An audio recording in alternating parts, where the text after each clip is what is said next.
All right, it's time to start. So I want to thank everyone for joining me. I would love to start with this quote that says, "You only live once, but if you do it right, once is enough."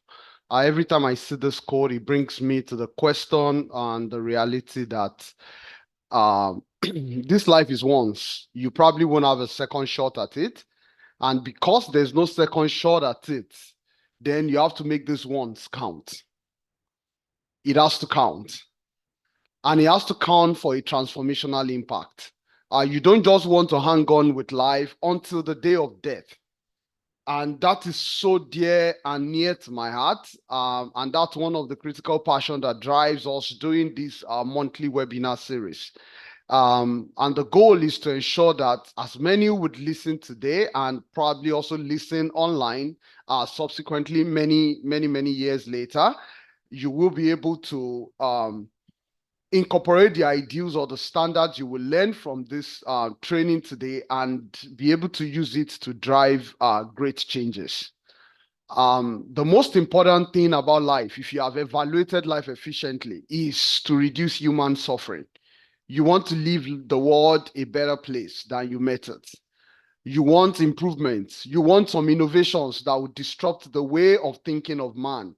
And the way of thinking is not the ultimate goal, because after the disruption of the thinking, you want some implementation, you want some differences to be made. And because you want those differences to be made, you want to create a system where you are able to translate from the thinking to the doing, and from the doing to the evaluating, and then going back to the thinking and doing.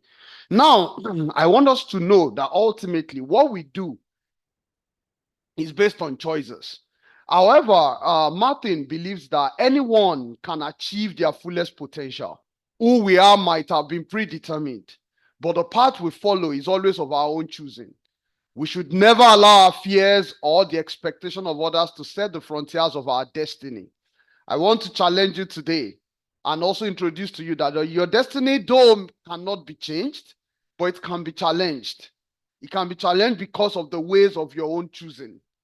It can be challenged because of the choices you're making. It can be challenged because of the quality of decisions you have decided to embark upon. Every man is born as many men, but we all die as a single one. You would all have to interact with many minds in your days upon this surface. Upon this checker pavement, you would have to interact with many men. So all men are born as many men. You would have to interact with them. They would influence your decisions. You will influence their own decisions as well. You would have some discussions with people, and it will change the trajectory of your life permanently. You will meet some friends, and they will change the dimensions of your decision. Some would be great, and some would not be very. I want you to know that choosing is a right, and it's also an ability. And only you have that right to make the ultimate choices that determines your destiny. And I'm trying to pump you up at this point to believe.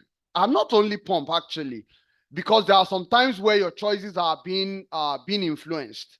But you see, ultimately, you still have the final decision to cave into that choice. It's your right to say no. It's your right to stand against social vices. It's your right to stand against so many things. One thing I want you to live with, one of the things I want you to live with, critical, is that you're free to choose. But one thing I need you to know is that you're not totally free from the consequences of your choices. There is a spectrum called choice, chance, consequence. The chance in between is a function of your culture and your context. Let me do some writing. If you have your choice, you have the chance of the success of that choices, and you have consequence that you eventually get in.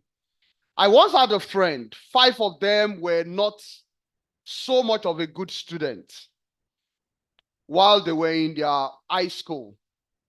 Out of all the 5, 4 had to repeat, and one of them made it through, and that one was my friend.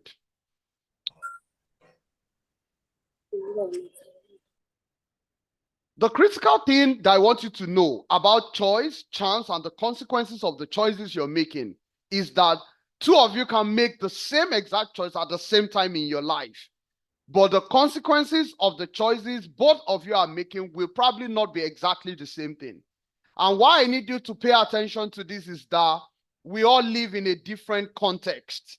Even though we might be doctors together, let's say we're both 600 level medical students together. Let's say we're both finalists in a university system together. Let's say we're both church members, the same department, the same faculty, the same, just think about it, the same everything.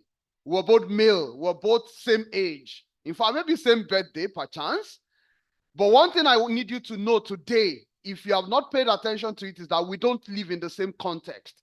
We do not both live exactly in the same world context. We bring different forms of view, different forms of perspective, different forms of internalization of realities to life.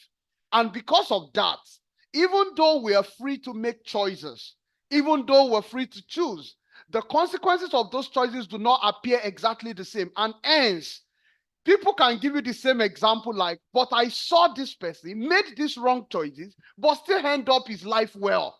What you did not see is that there are so many other right choices that person has made that probably had neutralized that. There are so many other contextual realities about that person that you have not seen. And I'm saying this because of some people would say, well, you said you read 10 books per month. But I've seen someone who does not even read 10 books per month and still probably is doing very well, exceptionally well. The question is, maybe the person is not reading 10 books per month, but is listening to 15 videos on YouTube per month, and you don't know that. So there are other realities in the person's context that's covered up for the lack of not reading, where listening may be his own strength, reading may be your own strength. So while you are being lazy around, not reading, the person is actually somehow, maybe every morning, has listened to 1 hour of video every morning. And the knowledge they've been able to internalize from that would have influenced the consequences of what you expect to see in their life and you don't get to see. So I just want you to understand that in the bid of trying to balance the contextual reality of men, it has impacted a lot of choices. And we live in a world where that requires a lot of systems thinking. We live in a complex world. And when you talk about complex world, one critical factor that I need you to know today is that there's no linearity of outcome.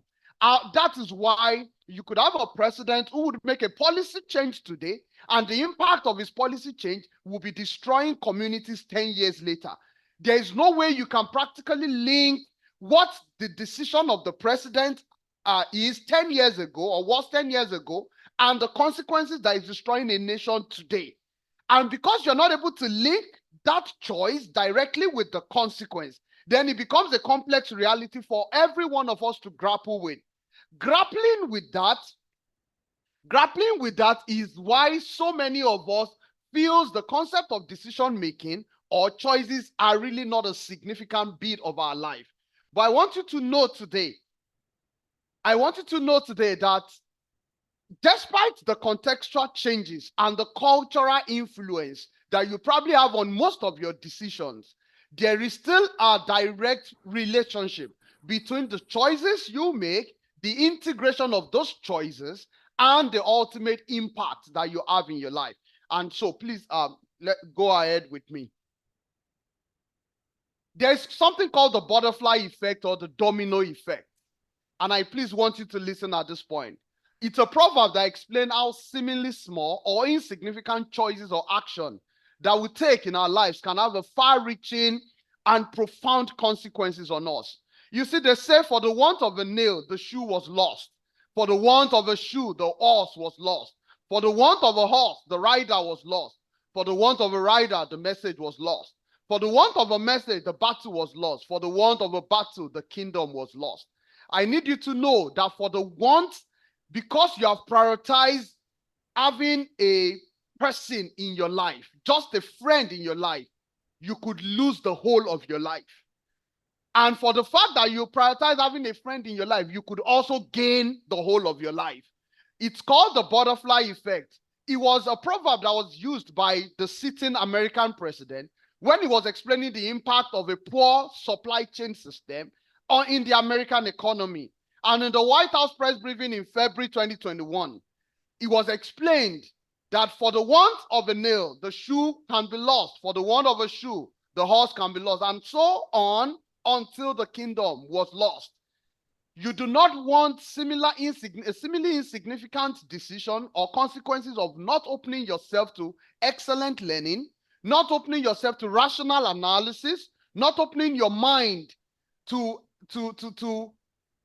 quality of decisions from other excellent minds, not opening yourself to clarity of purpose, not opening yourself to character formulation. You do not want the consequences of those things to ultimately impact your life. So, why am I saying this? If you look at ourselves as a kingdom, a whole kingdom, like I am an organism now, and I see myself as a whole kingdom, I need to start paying attention to the fine levels of some routine decisions in everything I do daily. And because of that, I need to know that out of the average of about 30,000 remotely conscious choices or decisions that I make daily, which ranges from simple to routine choices to more complex and consequential ones, I need to start paying selective attention to those choices and decisions. I need to know, I need to pay attention to even the choices of what to eat, what to drink. I need to pay attention to my clothing, what to wear. I need to make choices about transportation. I need to make choices about kids, about family, about friends, about the societies I join or that I belong to. I need to make choices about my neighborhood. I need to make choices about personal development. I need to make work-related task choices. I need to even make excellent choices about my leisure activities, my social interaction, and of course, importantly too, I need to make choices about my finances.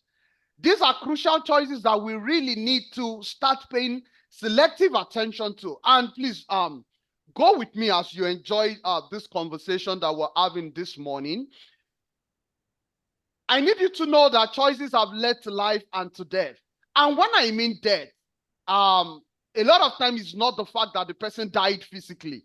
I've always talked about the concept of a 70-year-old man who has been dead since 20 years.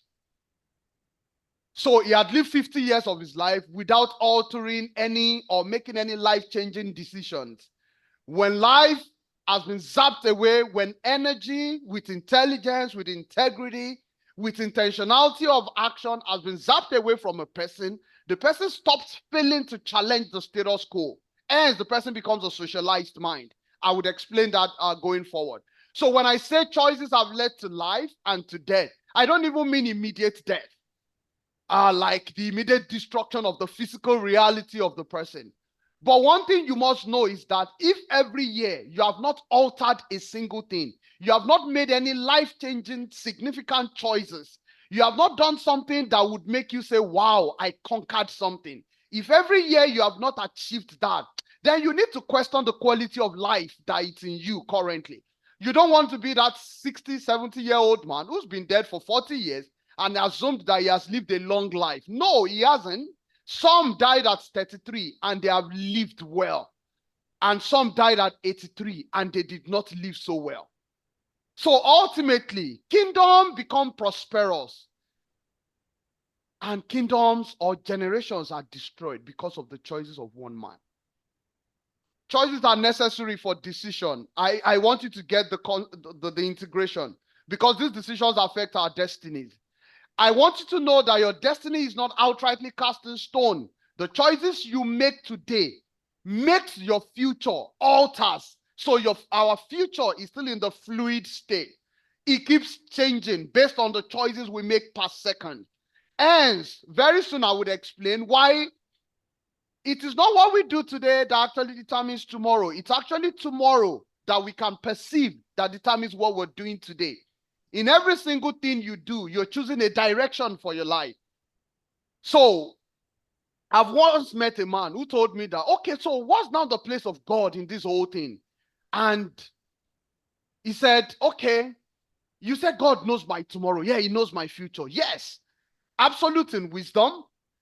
If there are 300 possibilities or 300 possible directions that you can make now, God knows all the 300 dimensions, and he knows the one you're most likely going to make by profiling. And so by the time you're making such choices, it's easy for God to predict or prophesy or go ahead and say, look, in 30 years' time, this is where this guy is going to end up in. With this quality of choices and with the fluidness of the direction he's taking and the priorities he's making. But if for any reason, along any path in your life, you alter those decisions, then you are going to be able to alter the outcomes. Choices stem from our aspirations, the principles, and our convictions, while decisions originate from our actions, from our achievements, and from our outcomes. I just want to balance a little bit the understanding of choices and decision and their integration together. Ultimately, decision is more like the action-oriented side of the choices. Choices are more about the passive orientation of it. Our deepest desires, our deepest values, our deepest beliefs have major influence on the choices we make. And that's why I want to urge you today. You need to reevaluate priorities. You need to reevaluate that deep-seated desire. Then you need to really look inward and look at your belief system. Because there's something in the belief system that is altering the choices you're making.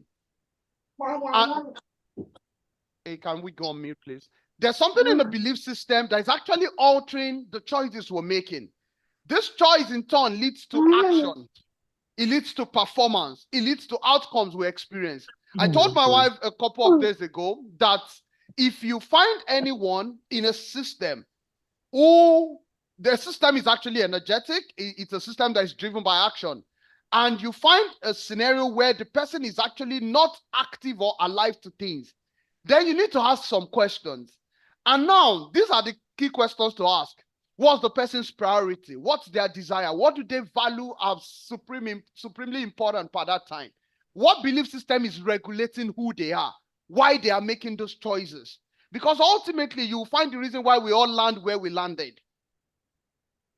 And if at any point you think where I am is not where I ought to be, then you need to start thinking what were the desires, what were the value system, what were the belief system that made the choices that you made 5 years ago, that you made 10 years ago. Because if you could alter something 5, 10 years ago, you probably will not land where you are currently. And if you want the next 10 years to actually be different as well, and you do not want the same reality or realm to be your reality, then you need to start altering something in the quality of desires. One of the things I used to help myself is if I have something that is burning in my heart, I tell my heart, you need to force these desires down the path of patience. And when I'm saying force it down the path of patience, I'm talking about trying to expose myself to different other knowledge system. I want to give you an example, and it's a popular example that is commonly given around. We have systems in the world where people have a small gas cooker. We have systems in the world where people have a larger gas system that is being powered. But we have systems in the world where all the houses have been interconnected with gases. The 3 layers are just different levels of knowledge, different levels of capability, or different levels of reality. Another common or typical example you can give is you have a system currently in the world where someone is writing a book now, and all he's doing is a paper and a pen, writing a manuscript on a paper and a pen. And you have another system in the world as we currently live, where someone is typing that in with a typewriter. We have another system in the world as we speak, where the person is on a Microsoft Word and is actually typing on the system and is probably typing faster than someone who is struggling with a typewriter. The person with a typewriter is probably typing faster than someone that is writing with hand. And we have a system in the world as we speak, where someone would just stand before his computer and he would dictate the notes to the computer, and the computer would turn that into a note. He would copy it, paste it into an auto editor that would edit the content and format it. In the same world, you have 4 levels of choices. In the same world, you have 4 different levels of results. In the same world, you have 4 different levels of efficiency. In the same world, you have 4 different levels of reality. Why I'm saying this is that at every point, even when we complain that I am living in a country that is tensed, a country that is pressured, a country that is developing, a country, because all nations in the world are actually developing nations. Take it or leave it. I've come to realize that we're all at different levels of developing. So if you find yourself in any world that's been influenced by different external forces, or even your remote world, your family is under some pressure, private personal pressures, even when you find yourself in such scenario, the way you respond to those scenarios will be different. Are you going to be the guy who is writing with pen and paper, or you want to be the guy who has adopted a typewriter, or you want to be the guy who has taken up a laptop, or you want to be the guy who is actually turned speech to text recognition up on his laptop and is able to dictate to the system what to be typed.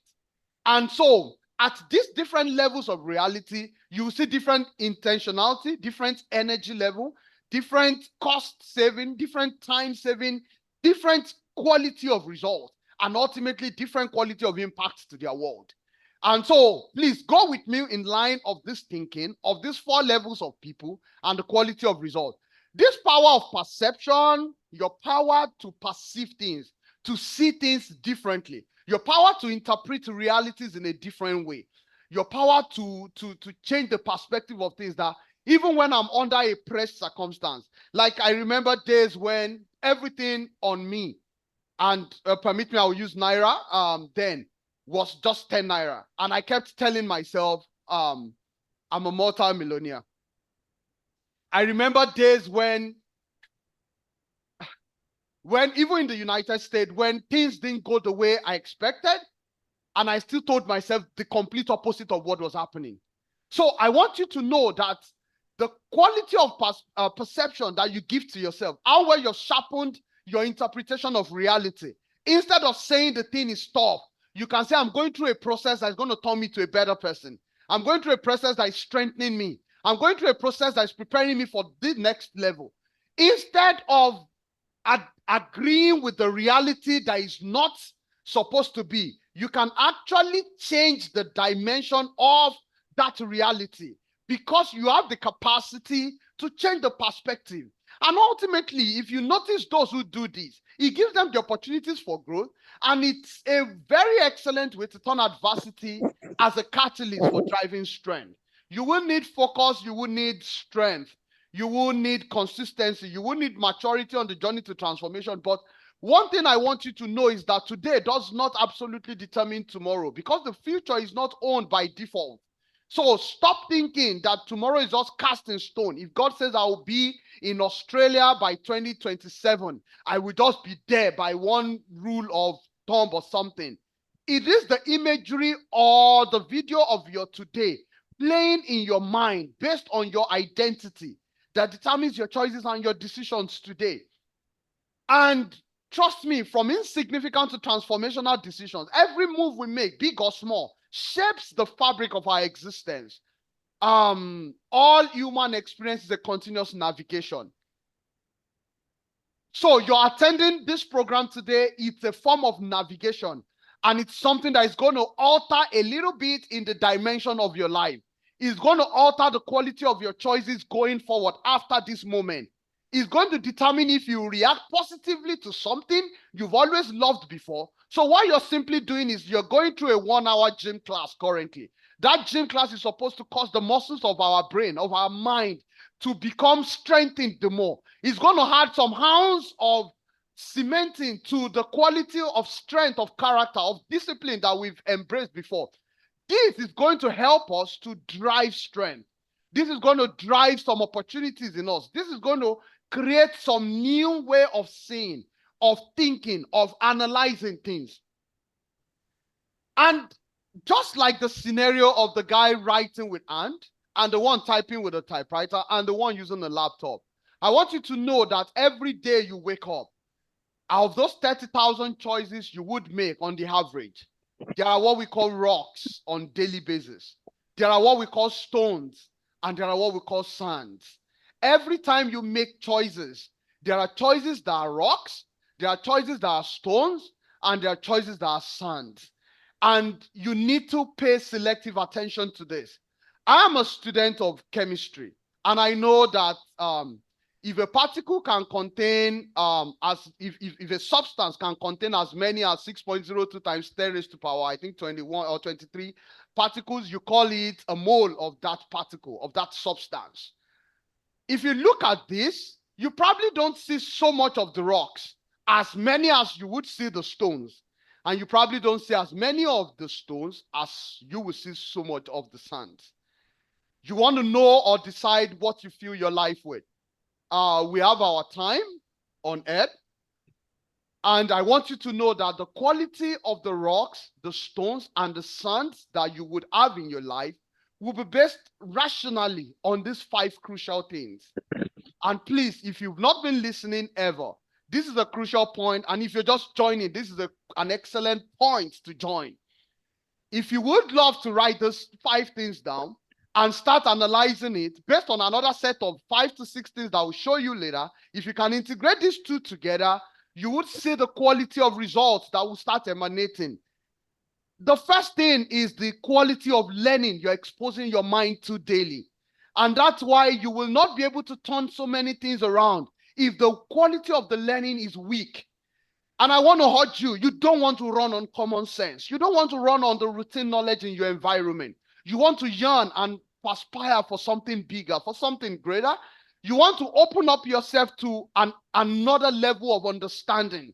Trust me, if you think you know excellently well, and I'm a graduate of a certain university from the United Kingdom, you know, it's easy to brag and say, I trained from Cambridge, from Oxford. I want you to know that there's another bound of knowledge in Melbourne. I want you to know that there's another research ongoing in Shanghai, China. I want you to know that there's something new that is being discovered in Hopkins as we speak. The quality of the learning and the integration of that learning to be able to make quality of thinking and rational analysis will determine a lot. So how do I want to simply break this down for us? I know we all probably would understand me more from a religious setting or maybe from a smaller academic setting. So imagine a student that had the opportunity to attend a local government-driven school, and another student has the opportunity to attend a state government-driven school and a federal government-driven school. We have some quality of schools like that in America here too, where you have charter school, you have the ISD schools, and you have I think all other schools in between the spectrum, and you have the private-driven schools. And you see that the quality of exposure of learning from the ISD way lower compared to the charter. The charter way lower compared maybe to the private chartered. Because I need you to know that the reason why learning influences so many things is learning is the foundation of every transformation. I will give you very apt example. China wanted to become a great country, pushed over 260,000 of their populace to go and learn in America. Very simple example, Singapore wanted to be the great country, invested in STEM learning, science, technology, engineering, and mathematics learning for over 30 years. California, the state of California will be the 4th or 5th richest country in the world if it had been a separate country. Many years after the Second World War, California made STEM learning the basics and free, and they intensified effort. Little did you know, 10, 15, 20 years later, Silicon Valley sprung up, and before you know it, it became the technological hub of the whole world. Taiwan, the same thing. Go and look at the quality of education in Taiwan and the literacy rate in Taiwan. You will see a direct link always. Every great nations on the world, every great nations, every great individual, it starts from the quality of learning. So the quality of learning you get, even in your religious system, determines the level of transformation you would have spiritually. The quality of learning you get in your academic system determines your intellectual stimulation. Ultimately, the quality of learning you have in your family and your social environment will determine the quality of your emotional reality later. So ultimately, learning is crucial to thinking. Learning is the foundation for excellent thinking. So if you find someone who you think the rational analysis the person is making is wrong or weak, go and help the person with better learning. With learning and better quality of thinking, there's better clarity of purpose. And the person is infused with more courage to take intelligent risk. And when you're able to get the person to take some intelligent risk, it will build the strength of character in that person. Two things will character do for you. Character is what makes you pursue excellence, and character is what makes you position for transformation. If without character, you will lose your standing. You will lose your standing and you will not be able to stay. One of the critical reasons why some nations of the world becomes greater than others is because of the strength of their character. Let me give you a typical example, and I got this from Maryland last year. Donald Trump wanted to get a building erected in New York. He spent 17 years engaging with the city till they broke through to be able to do it. Now, when they asked him, why did you have to stay 17 years to design, plan, and organize and get a building up? And he said it very casually. He said that's why many of us or many of you will not become billionaires. It takes a lot of strength of character to stay in pursuit of something that will turn things around. That is, you have a great idea. I want to build an estate. I want to build a system of an hospital system. And you stay put, you start researching, that's learning. You start thinking, analyzing, you start defining the purpose, you start the courage of taking intelligent risk, engaging people. There will be many rejections. There will be many, many rejections along the line, but you keep pushing harder and you can stay put for 17 years. Jeff Bezos from 1994 to 2010 ran his company in much negative. He was still going ahead to borrow more money and he was declaring negative results. But the profit they made in one quarter, in 1 year, this year, as it was way beyond everything they lost between 94 to 2010. What I am saying is that the capacity to become transformational is a capacity that deals well on the strength of the character you're building to stand strong and to position for excellence. So along it's a chain. And then ultimately, the quality of mind you have in your network, in your culture, and in your context. Ultimately, if you have weak people in your culture, they will bring weak quality of mind. They will destabilize your character. They will crush your clarity of purpose. You have less courage to take intelligent risk. You have poorer quality of thinking, and it will defeat the ultimate game where they want to nip you in the corner, the quality of learning. So as you have the chain in a positive dimension. So what am I saying? If I'm a student at, okay, let me give a typical example. I was a student at Johns Hopkins Bloomberg School of Public Health. And trust me, almost every day I was listening to more knowledge from Harvard. I still listen to universities from Europe every day.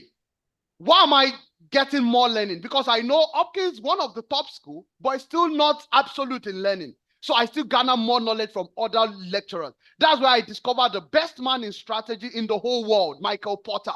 That's where I discovered the best man in innovation thinking in the whole world. As at then, he's now late now, Clay Christensen. That's where I discovered more intelligent minds who have better knowledge than you would ever imagine. That's why I discovered Nerod, Van Dyke, from the Netherlands.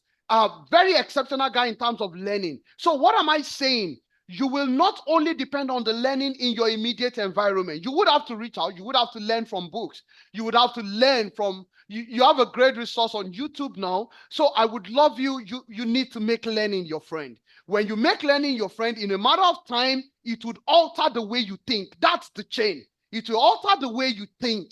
And when it alters the way you think and the way you analyze things in your mind, it will help you repress that emotional desire that wants seeks to destroy you and help strengthen your intellectual stimulation. And ultimately, it will start, your mind will turn to a machine that is now churning information to clearness, to clarity of purpose, to be able to define things that you now be able to courageously take risk because you have now been able to narrow down and become focused in your way of thinking. And then it will start infusing strength into your character.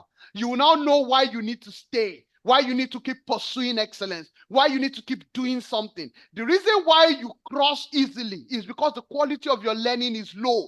And then it has affected the quality of thinking, and it has affected the clarity of purpose and the courage to take intelligent risk, and then ultimately the strength of your character and the quality of the mind you have in your network. And that is why you must know when to fence some people out of your network. If you see that the quality of mind, anytime you talk to someone on phone and when you're done, you notice that your energy level has been reduced. something that is exciting you before that you want to pursue, you notice that you're no longer interested in that, the person might just drop a casual statement like, oh, you see all those who are doing that training, there's no opportunity for them again. Someone can just say, let me tell you, when I was pursuing agile project management training a couple of years ago, we're just talking on the phone, and the guy just said, oh, all those who are pursuing all those Scrum and all those things, they are really not successful these days. So I knew that was the kind of person I need to fence out of my culture immediately, because that is a seed to come and destroy the strength of character I was trying to build at that point. Because if I allow that seed to enter into me, it will ultimately go and kill the quality of my learning. I will stop learning. I kept on. Many years after, the same guy came back and wanted to do the same thing. So I need you to know that the quality of minds in your network, what they say, is very, very important, how they interact with you. And that's why you need a culture that is driven by excellence. So still on the concept of the rocks, the stones, and the sand. Sands are choices that are made with routine-based knowledge, information, and experiences. And that's why I'm always careful when I'm amidst people and people just share basic knowledge. I'm always careful when people say use general words, not intentional. You need to get, if you really want to be a person of rocks, you want to make results that are transformational, then you need to start getting integration of seasoned and quality practical experience. Not just because my mommy said something. The fact that my mom is saying it does not make it valid until it is subjected to the minds of other seasoned and quality practical experiences, and it still remains true. That is when I believe what my mom said. So the fact that my mom said this is how to do it does not make it right. And you don't just make decisions based on routine knowledge, because your mom can also be telling you routine things. And so and it goes to any other person. I just use your mom. It could also even be your immediate teacher. It could be your professor. Sometimes they could also just yarn on routine knowledge and not intellectually stimulating knowledge. So I want to proceed to you today that those who make decisions as son, they make rush decisions, and they ultimately manipulate results out, because every decision you make that does not help you to build structurally and build a cultural framework for you to sustain what you're building will ultimately crash. Every decision you make with meticulousness, and that is why I say, before you buy that next phone, subject it to meticulous decision making. Force that desire to buy iPhone to excellent routine scrutiny. Is it the best thing that would happen to me? If times were to change, if this other person will make the same decision, would it be the same decision? I was invited to join a group a few years back. And do you know what happened to me? After I struggled with the decision a little bit, and I asked myself a crucial question. I asked myself this question. I said, if they introduce the same opportunity to Pastor Kojo Emade, Bishop Mesa Otabil, Bishop Oyedepo, will they take this decision? And immediately I answered the question that no, they will not take the decision. Then I took my decision that I will also not take this decision. Why did I go through that route? Because as at then, the decision was a bit supernatural, and it's also a decision that requires a lot of strength of character from me. I struggled with it because I was trying to fight a balance. But why I was able to answer that question excellently well is that I have listened to the minds of these people I talked about.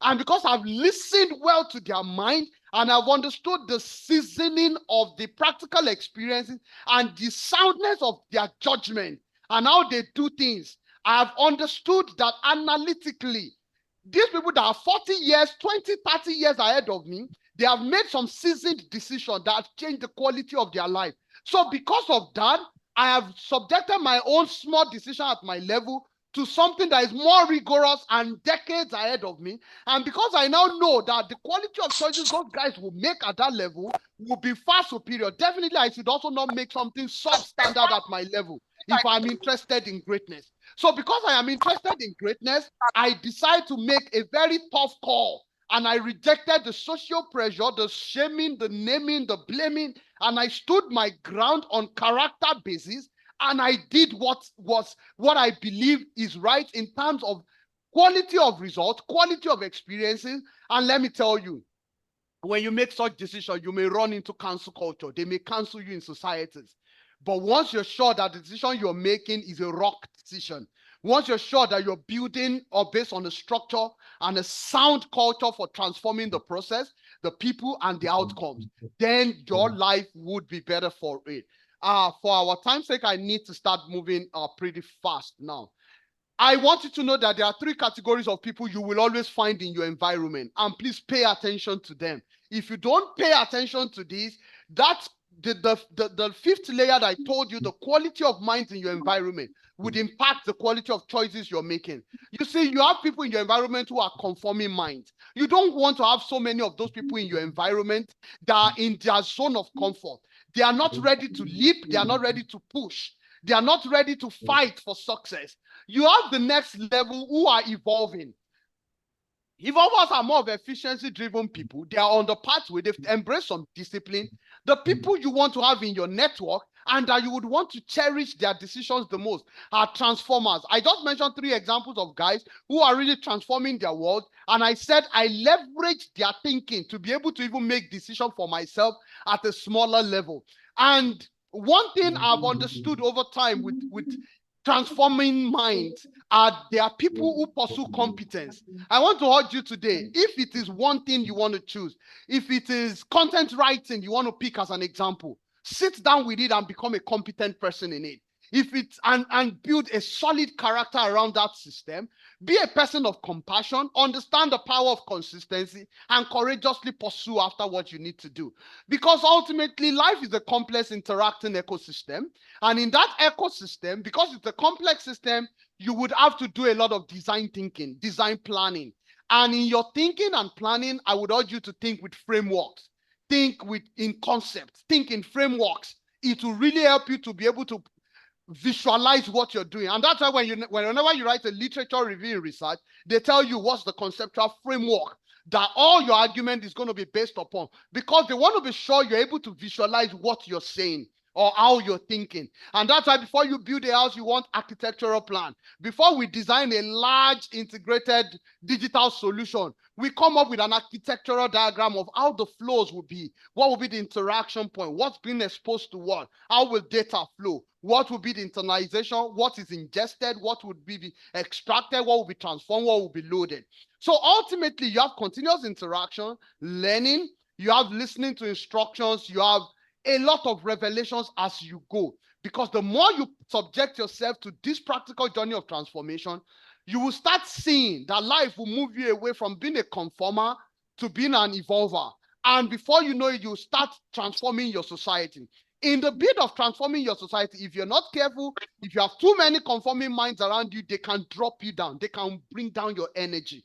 They can strain your focus. They can reduce your influence. And that's why you need people who are also transforming minds, people who are changing systems. They operate at a different realm of competence, at a different realm of character.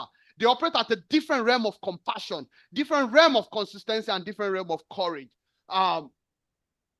So the difference between a socialized mind is that if you notice yourself that you're always a general follower to things, you have to be very, very careful because transforming minds are people who look for problems and who look for ways to solve them. They are more of interdependent minds. They want to build interconnection between teams.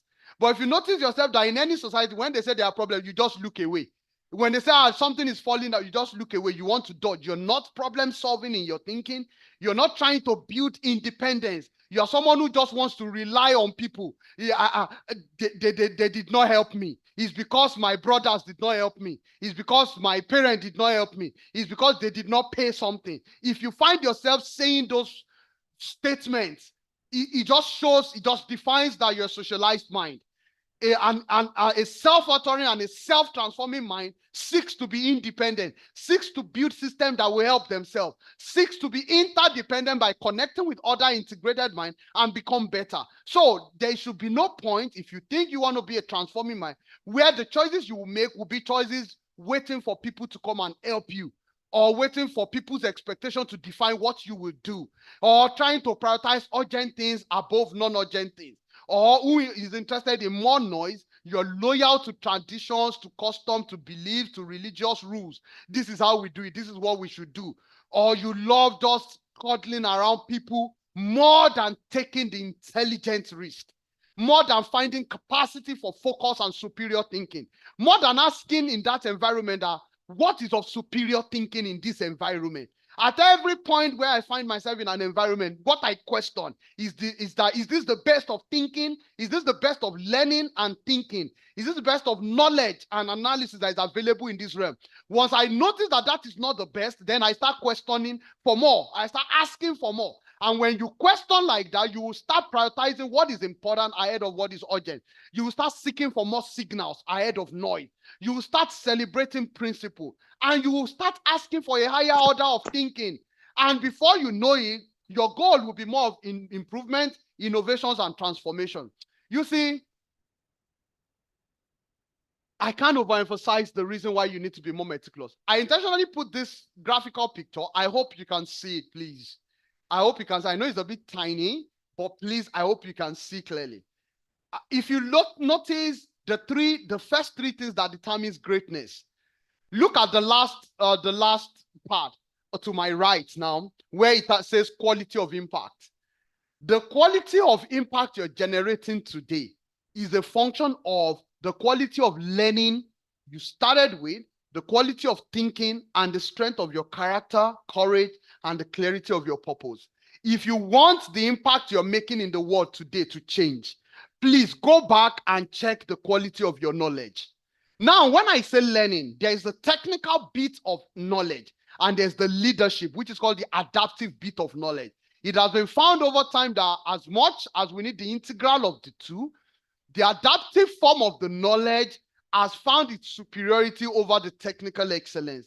However, you need both. You need the integration of adaptive leadership, transformational leadership. You need that strength of that with excellence of learning. As I'm getting close to the end of the presentation, so please just bear with me. If the quality of learning is integrated with an excellent quality of thinking and rational analysis, and you have someone with some clarity of purpose and quality of character, your choices will start changing from the choices of a socialized mind to the choices of an evolving mind and that of a transforming mind. Now you will run into some troubles. The trouble is that you will be influenced by your priorities. I want to buy a house. I want to buy a car. I want to drive. I want to eat. I still saw Elon Musk in the room where he's sleeping, and I'm amazed that a billionaire in this kind of building. What are your priorities that is actually killing your transformational potential? What are the fears you're having? The fear of I don't want to go back to poverty. The fear of I don't want to return to something. That anxiety. What is it? What are your desires and your passion? What's the passion that is driving you? If your passion is anti-learning, if your passion is anti-sitting down and having quality thinking time, if your passion is anti-character-based and anti-purpose, then you're going to be a self-sabotaging organism. Like the mother of a child who slept on his child and killed the child.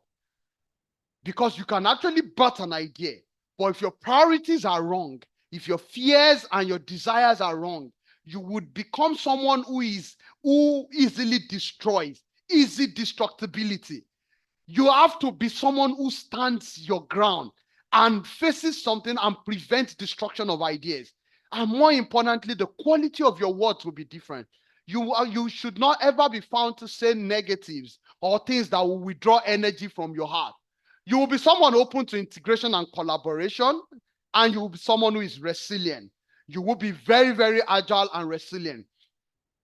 Trust me, you must think in systems. There's no two way about that. And you must be someone given to evaluation of your outcome. I want you to know that there are general plans. When people say, I'm coming up with a plan, I wait and I laugh. And when I hear the plan, I see that this is a common plan. And in most cases, when I'm trying to counsel or talk to people, I try to help them move it from a common plan to an improving plan. And if I meet someone who has an improving plan, I try to turn it to a transforming plan. The goal about our life is that the choices we're making must move from a general choice. You must subject your choices and ask yourself, if this person that is 30, 40 years greater than me in this profession is going to make the same choice. And that's why the place of mentorship, coaching is not something you should joke with. You must talk with people who are way years ahead of you. You must run those decisions through their mind. When you run it through their mind, you will notice that your choices will start moving from general to evolving, from evolving to transforming mind. There are just some things you will not see at your general level. So, what am I selling to us today? If you're going to make transformational impact, and that is your passion, that is your goal, then you need to alter the quality of learning you're exposing your mind to. You can't study ultimately in Africa and think that's the best that can happen. I cannot study ultimately in America and think that's the best that is happening in the whole world. I cannot study ultimately alone in the United Kingdom and think that's the best thing that is happening in the whole world. I must integrate the knowledge in America with the United Kingdom, with China, with Asia, with the whole of Asia, with Europe. Integrating those knowledge together, learning continuously from different structured and non-structured systems, integrating them with the quality of thinking that is available in my environment, adapting it to my contextual or cultural realities, and ensuring that I'm forcing my priorities and fears down the path of patience and desires down the path of patience, and then ultimately be able to build transformational impact. So the journey is all about you. The choices are you.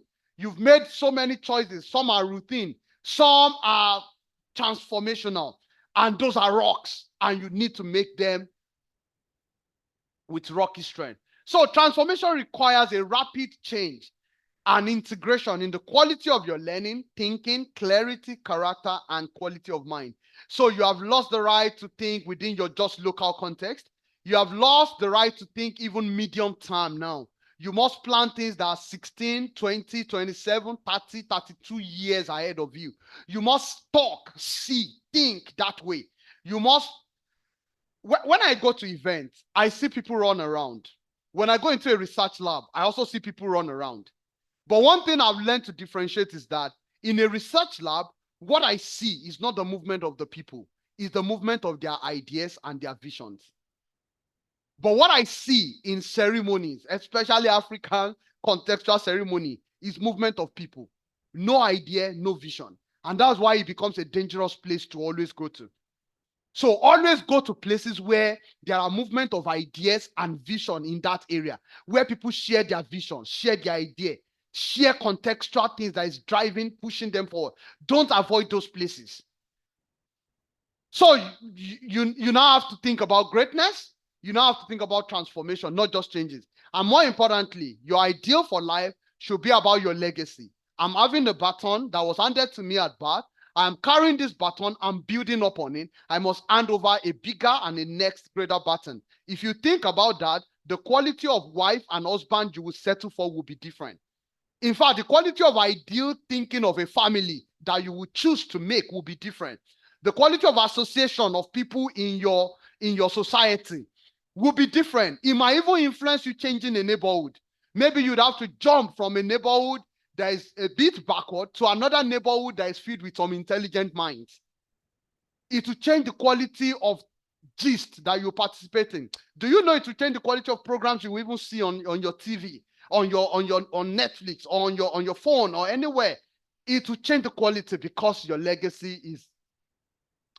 Now, for those who probably would be meeting me for the first time and joining this, transformation, I always love to define it this way, as a complete change in the quality of outcomes and standards of living of an individual or a people. Most importantly is the maturity, because there will be some leaps in the maturity of your mind, in the capabilities that you're able to deliver, in your socioeconomic value that you'll be able to create, in the uniqueness you will birth in your environment, and ultimately the noble impact you will make on your system, directly or indirectly. I want you to know that your transformation must happen across this spectrum. You must have spiritual transformation. You must have intellectual transformation. You must have emotional transformation. Your physiology must be transformed. You need exercise. You need appropriate diet. You need appropriate managing of your body. And when you feel symptoms, you need prompt evaluation and management. You need economic transformation, and that's where finances comes in, right? But economic is not only money, because you need socio-political transformation as well. So when I'm talking about making transformational choices, I'm saying, please, across this 6 spectra, you need to start exposing your mind to different quality of spiritual learning. for spiritual transformation, different quality of intellectual learning for intellectual transformation, different quality of emotional intelligence learning for emotional transformation, different quality of knowledge about diet, exercise, management of your physical reality, the quality of energy you bring into your society, physiological transformation, economic transformation, investment knowledge, understanding of how the world system and economics work. You need to invest in learning. And socio-political transformation, you need to invest yourself in building networks, in building programs, in joining associations, societies, excellent ones that would drive learning. If you're able to integrate these 6 areas, and the quality of choices, the quality of learning determines the quality of choices you will make across these 6 areas, and then determine the quality of decisions you would make. And as much as you're able to stay in the place of character with these 6, because each one of them will push back, each one of them will demand for time, each one of them will demand for your energy, each one of them will demand for your resources, each one of them will demand that you stay put as a person of character. Just like Donald Trump stood for 17 years pushing with the city to build. I have another man doing the same thing in Manhattan currently. For over 30 years, they were able to get an approval to build a $1 billion building project that would be crashing the housing cost in back-end Manhattan. People are doing intelligent things, guys, transformational things as they are.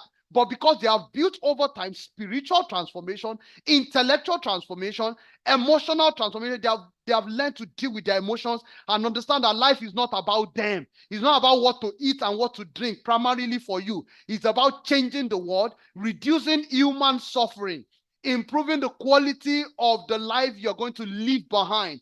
Let the next generation be given birth to, and they will be able to point to someone who once lived. We are all talking about Lincoln, Franklin. We're talking about great minds like Mandela, Lee Kuan Yew. We're talking about excellent minds from China, from Africa, as they are, from America, who had actually altered, Ellen Keller, who had actually altered the faces of things. We're talking about greater minds like Jesus Christ, like Muhammad, great minds who had actually turned things around and turned a lot of transformational consequences for people. We're talking about people who have touched this surface and have been able to deliver ideals and ideas that have transformed across all these spectrums, socio-politically, economically, physiologically, emotionally, intellectually, and spiritually. We've talked about greater minds who have traversed this generation. And if you look at them, they are people of intelligence. If you go and analyze them, they are people who loved learning, Learning is foundational to transformation. Anything that makes you run away from books, run away from training, run away from learning, run away from apprenticeship, run away from performing, from observing, that thing is destroying your transformational capacity. Anything that makes you run away from, when they say, come, let's go for a training, and you want to dodge, then know that that thing is actually against your transformation. And hence, you must build character. I would like to introduce to you my book, Transforming the Impossible. It's an excellent book if you really want to understand the building agile quality minds for leading sustainable improvement, innovations, and transformation. And there is also a workbook for it that would really help you and take you through the practical process. I want to wish you many great transformations in your lifetime and many more for the generations you will mentor. I know transforming the impossible is a difficult journey, but it's a journey that is worthwhile. Crucial moments makes the difference. And one of those moments is what we just had today. Thank you so much for believing in the journey to move from being a socialized mind to becoming a transforming mind. I rest my case. I want to know if you have any question, please. Just one question. Maybe dropping it in the chat might help.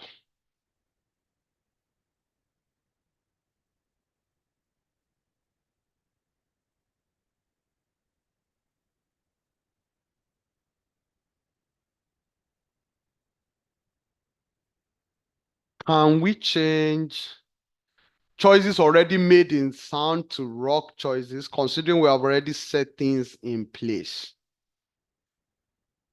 Every great and transformational change happens over time. So if you've made many choices in life that are more of sand, then what you need to now do is to now imbibe a new set of learning. And that's why you say, I love this statement from Alvin Toffler that says, the illiterate of the 21st century will not be those who can read or write, but those who can learn, unlearn, and then relearn. So you will need to unlearn some things, some belief system, and then you now start learning those systems that will be rock-like. In the process of unlearning, you may need to scatter some sand away so that you can now build rocks and then build on rock. While you're scattering the sound away, you will lose some friends. You may even lose your family. They may not believe in you. They might say you have changed. They will say a lot of things. But as long as you have the standing character to pursue and to position, don't forget, Donald Trump took 17 years, and that's why there are few billionaires in the world. Jamie Ken Lima had several rejections. She's one of the richest women on earth. Jamie Ken Lima, you can read about her. You can just tell ChatGPT to tell you a brief summary of Jamie Ken Lima. Jamie Ken, Kernilima. Fantastic woman, had a lot of rejection from one of the problems she had as her body. She built a multi-billion cosmetic industry.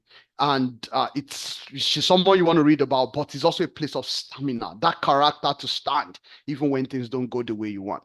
So you need to unlearn and then start relearning the right principles through rocks. Any other person with a great question, how do one extend one's way of thinking? Or how do I become a critical thinker? Excellent question. Thank you so much, irrespective of my environment. Very first thing, like I said, go back to learning. Learning is the foundation for thinking. So how do you extend the way of your thinking? You have to start exposing your mind to learning capacity from other greater minds. So when I started listening to Professor Michael Porter from Harvard University, he's one of the best strategy thinkers in the whole world. The quality of the way I analyze things changed. I also met Robert Rumelt from UCLA. The way I start seeing strategy started changing. When I met the two of them online, when I started listening to Clay Christensen, I started seeing innovation and transformation with a different light. When I started listening to other great minds, I can keep mentioning names, but for time. So the first thing is go back to learning. When learning changes, your quality of thinking will start changing. And when the quality of thinking starts changing, then you become a more critical thinker, because out of the mouth of those intelligent minds that you have listened to, you will see how they think. And it is that how they think that you now apply to your life. I told you about a decision I needed to make. But because I have learned so much from those three people I mentioned, I could ask myself the same question, that if these three people were to be in my shoe as of today, with the quality of knowledge and understanding there, will they make this decision? And when I said no, they will not, then it was easy for me to also take that character stand and say, no, I will not also make this decision. And ultimately, it turned out real well for me. So to extend your way of thinking and become a better critical thinker, a deep thinker, which is very good, you must also first be a deep learner. And please, if you're a graduate from Africa, don't limit your knowledge to African-based knowledge alone. So let's say I'm studying public health from, let's say, what's the best university in Nigeria as of today? Let me just give a direct example. Let's say University of Ibadan, or maybe just pick that as an example. And that's the best that can be given to me. I still need to learn from other guys from the University of Lagos, Obafemi Awolowo University. As well as I'm learning from those, I'm also listening to presentations in public health from Oxford, from Cambridge, from the Netherlands. I'm listening to those that have been presented in Harvard, in Johns Hopkins, in Yale, in Princeton. I'm also listening to Melbourne. I'm listening to China. I'm trying to integrate all this knowledge together from their own different contexts, because I've built learning from across the globe.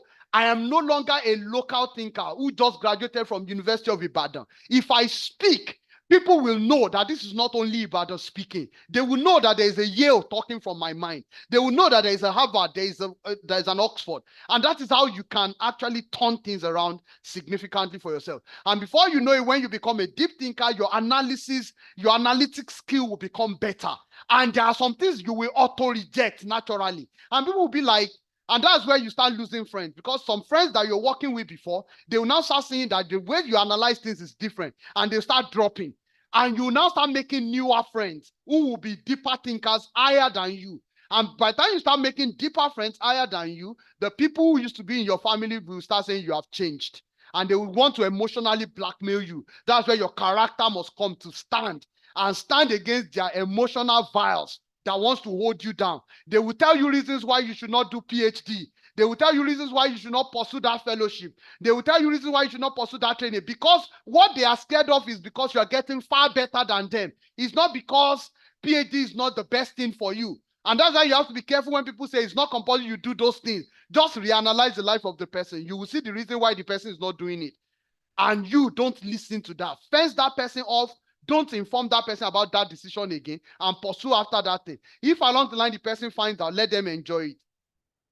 Any other good or brilliant question? I want to appreciate those of you who have dropped the question. Thank you so much. Any other question, please? Thank you so much, everyone who had made time to join and listen. I hope it was worthwhile and you have gotten a lot. I would make the PDF version of the slide available on different platforms. And please, you could, if you have my direct number, you can also reach out to me. I will share it with you personally. I would love to have feedbacks. If you enjoyed this session, please share your feedbacks across different points. That would be appreciated. Thank you so much. And we hope to see you next month at the same time, first Saturday every month, 7 a.m. Central Standard Time. And I think that's like 1 p.m. West African time. That's Nigerian time. Thank you so much and have a great weekend and a blessed and excellent month ahead. And I hope we start making transformational choices and maximizing our impact. Bye.